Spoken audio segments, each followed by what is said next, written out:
Hey guys, I'm Steve and welcome back to the channel. Well, the news is starting to come out. Situation with Deion Sanders leaving for Colorado. Honestly, it doesn't seem as bad as everybody was making it seem. Now, according to certain reports that have been out, and something that I thought about, you know, but I wasn't sure about it. But I mean, I went to school in Mississippi, Alcorn State to be exact, and that's in the SWAC. And some of the stuff they were saying, I could understand it from my experience being there and seeing a lot of situations with the school I was at. Now, let's jump into it. The first thing is this, and this is a lot of stuff that was mitigating factors to the man leaving, you know, Mississippi and Jackson State all together. Number one, JSU stole or mismanaged money with the football team.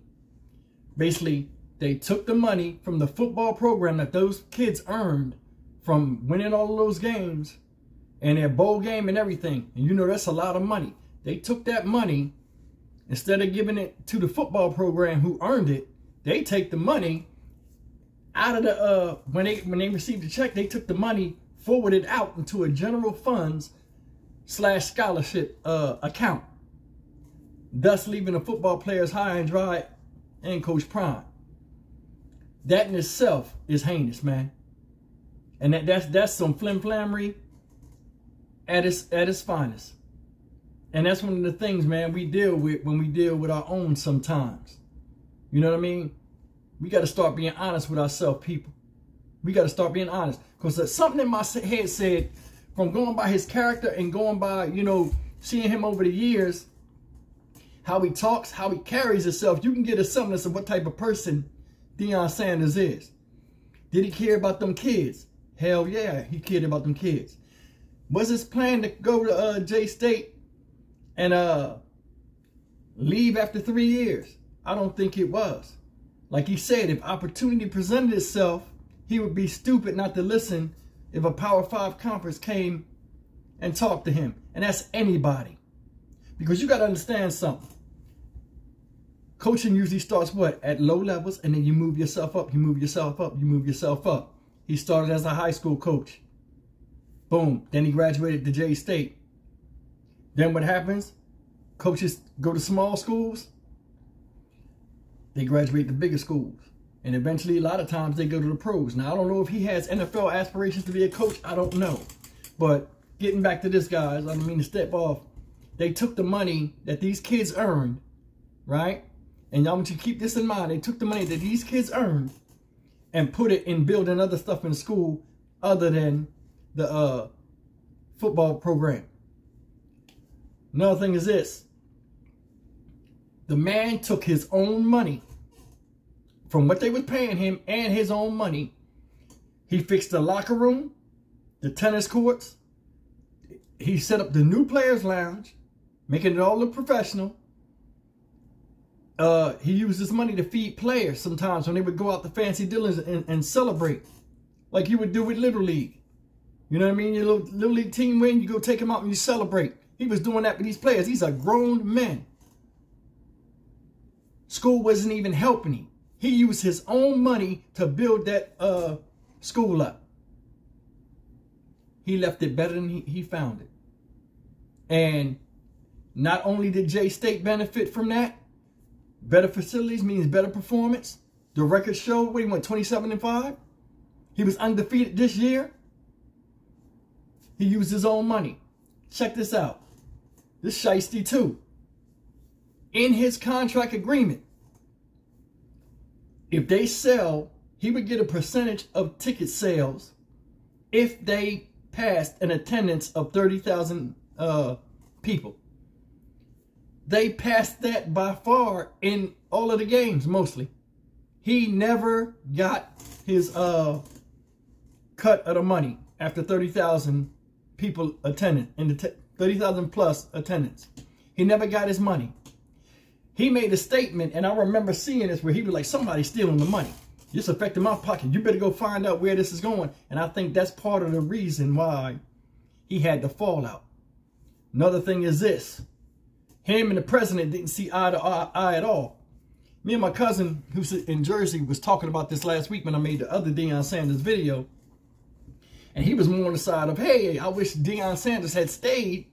You know, it would have been a good thing, you know, for people seeing this grow. And a lot of people had that sentiment. I don't disagree with you folks.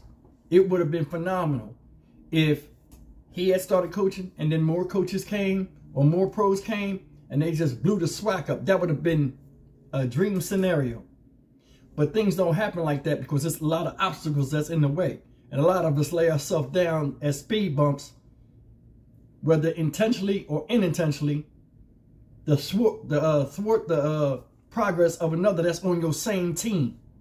Him and the president didn't see eye to eye. He brought that situation up about the money. He was being sarcastic about it, but he was telling the truth. I think that rubbed the president the wrong way. But I think they had beef before that. Because down there, a president of a school, you might as well be the president of the United States in that city. You know what I mean? Hey, that's the president of the JSA. These small colleges, they be in these smaller towns too. A lot of people know everybody. Being the president of a university, prestigious position. Here come Deion Sanders. Big ego.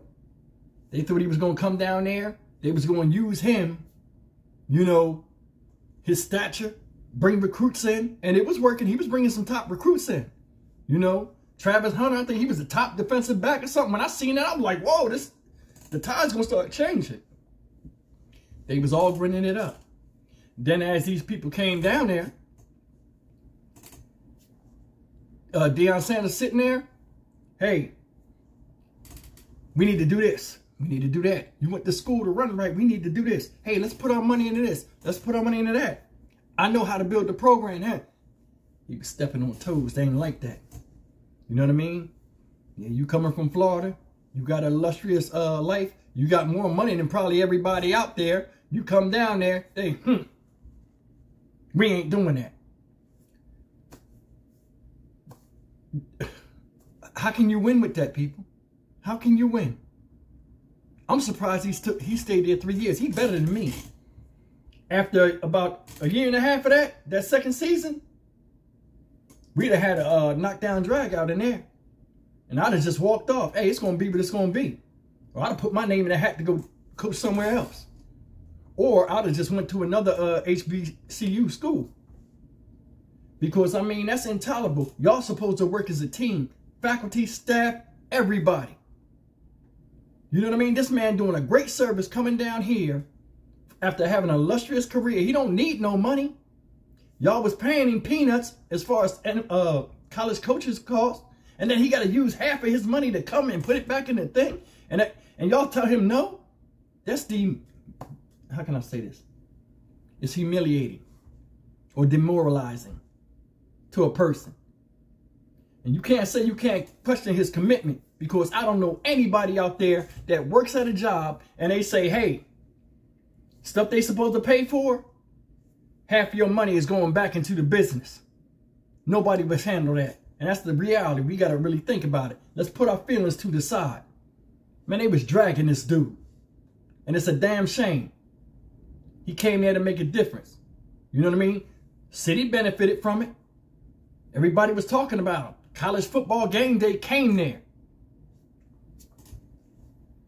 Then on top of this, yeah, he told his players, hey man, you know, because the way Deion operate, from what I've seen is this. It was already whispers with them folks. Because when he sat there and he addressed them teams, when he addressed his team, the camera kept panning out. Everybody was like, yeah. Because they know the struggle he was going through. We don't.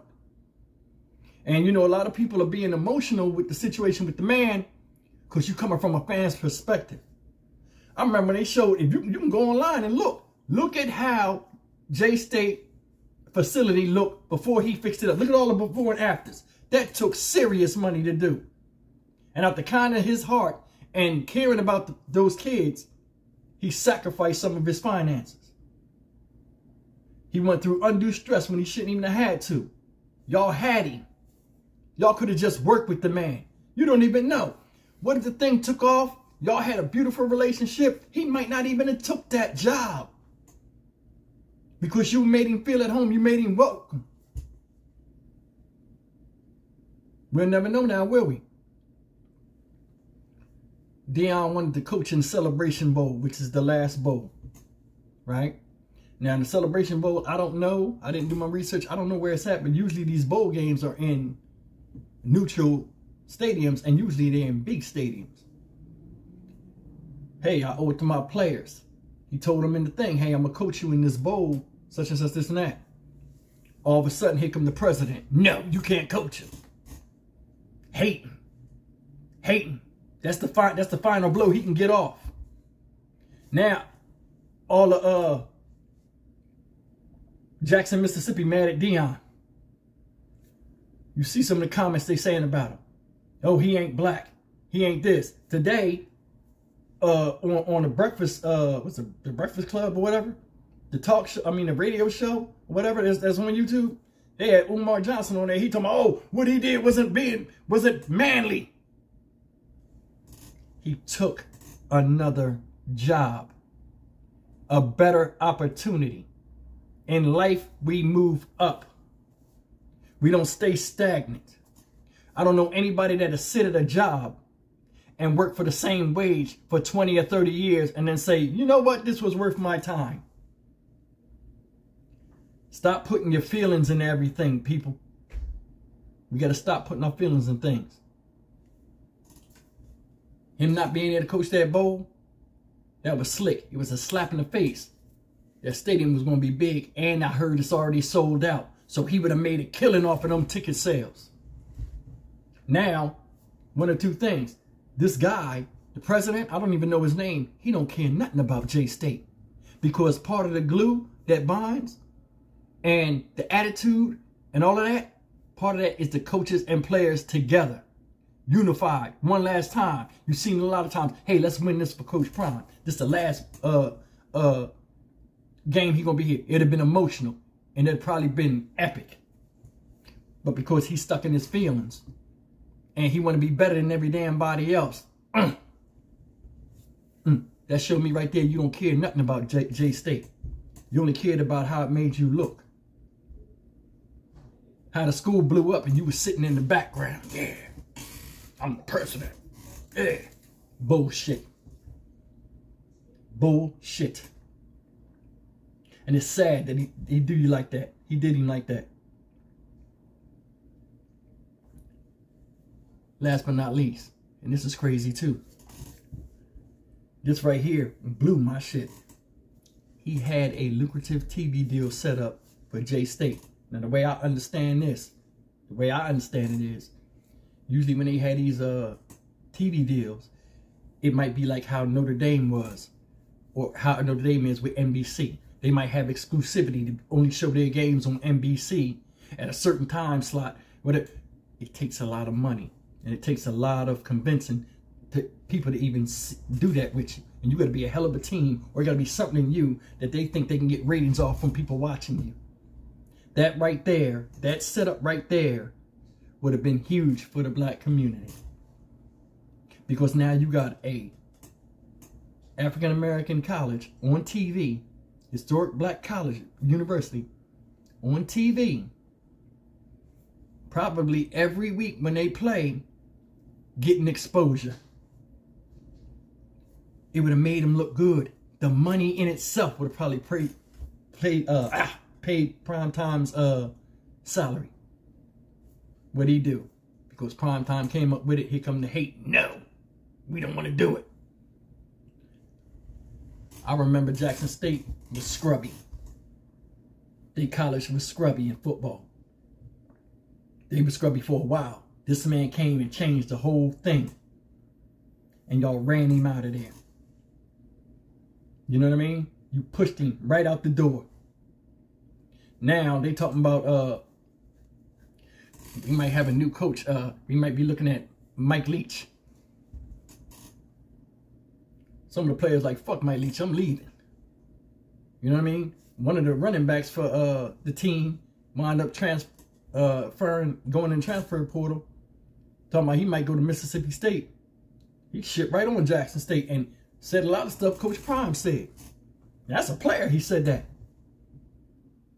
They don't care nothing about us. They don't care about our players. It is what it is. The bottom line is, man took a job, better opportunity. In life, you're only as loyal as your options. And he had better options. A lot of them kids he recruited as freshmen, they're in their junior year. They got one more year of college to go. After that class, you know, you have a stair-step of kids coming. I mean, when was it going to be time for him to leave without you saying that he don't care nothing about them? And then the thing is, he don't care nothing about black people. What the hell is going on? What's going on with that? They had water problems. The man brought ice because they didn't have water for the players. He was out there cutting the grass on his own stadium and doing the landscaping because he would come to the maintenance people. They didn't even have enough sense. Hey, we got a winning football program, or this is the university period. It should be schedules of doing that. No order, no structure, no faith, and now no Deion. I feel nothing for the university. Now I feel for the students, but the president, asshole. Upper management, moving that money around and all that stuff and not putting it to where it was. If you had set that up, why do you think Alabama's so dominant? They got state-of-the-art football facility. Recruits see that. That's a big part of the recruiting phase. They see that. Damn, I got to go here. You messed it up. Anyway, guys, as always, man, I appreciate you spending time with me. Like, comment, share, and subscribe. I appreciate the comments. You guys have been commenting. Leave me a comment on this. Tell me if you think he was right for leaving or not. And, you know, leave your feelings out of it. What would you have did if you had did that? You going from like, he wasn't even making $1 million a year. And now these people are paying him $6 million? So think about this. You're making $50,000 a year at a job that you know the guy that run it don't like you. The people around him ain't helping you. Instead of your job being easy like a normal job, like your competitors, it's not. You got to dig in your own pocket to even work the 9 to 5. Then all of a sudden, somebody say, hey, man, I seen you working over there. You doing good. Instead of paying that $50,000, I pay you $300,000, 6 times as much. What do you say? And then you leave, and in the company, you ain't shit because you left us. You ain't shit because you set it up for me to leave. That's the bottom line. It's a sad day, man. Usually I say something encouraging. I feel sorry for them children out there, them boys. You know what I mean? But thank God they got the transfer portal. So some kids will stay because they at home. But I am anxious to see how this record is next year. Because when they went there and they saw that Colorado, when they showed the video, and you can look on YouTube, it's all over the video, all over YouTube. When he went there and he saw the Colorado football setup, they was in awe. They looking. No words. Him and his son, they like, damn, the hell is this? They was blown away. So you can tell from what Colorado looked like to there. Now, it ain't no comparison in money, but it's just the thing of, at one point in that video, Prime said, this is what I'm talking about. He was trying to bring that same energy and that same look somewhat to Jackson State. And it crushed him for it. Sometimes, man, you just leave people where they at. We talk a good game and say we want to go somewhere and we want this and we want that. Nobody want to do the work. Something simple as working together could have been something big. They blew it. As always, man, Stock Market Steve. I'll see you guys in the next video. Have a good weekend.